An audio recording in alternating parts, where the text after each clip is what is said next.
আসসালামু আলাইকুম রহমতুল্লাহ বরকাত। তো আজকে আসছিলাম আমাদের লিচু বাগানে লিচু যদি এখনো হয়নি, তারপরও লিচু বাগানে প্রচুর চোর আসতেছে, চোর খায় নিচ্ছে। এখন চোর যদি খায়, আমরা খাইতে দোষ কি? এই জন্য চলে আসলাম আজকে লিচু বাগানে লিচু খাইতে। জীবনে লিচু তুললাম এবং পড়ে গেছিলো অনেক লিচু। পরশুদিন বৃষ্টি হওয়ার কারণে অনেক লিচু পড়েছিল। লিচু পড়ে থাকার কারণে যেগুলো লিচু পড়েছিল এগুলো আমরা আজকে নিতে আসলাম। নিয়ে এদিকে বানরের মতো আমাদের কিনা সিয়াম ভাই লিচু পাড়তেছিল, খাচ্ছিল। আসলে তাকে চোরের মতোই লাগতেছিল।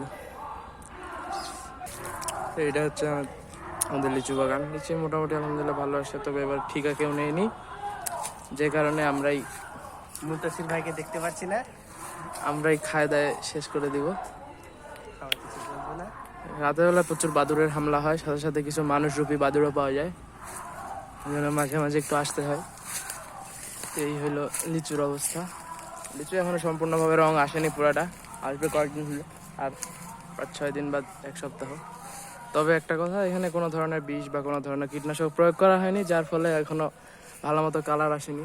এই যে দেখেন লিচুর কোয়ালিটিটাও আলহামদুলিল্লাহ অনেক সুন্দর, অনেক ভালো। ঠিক আছে, আজকে এই পর্যন্ত, দেখা হবে এরপরে নেক্সট কোনো ব্লগে। আসসালামু আলাইকুম।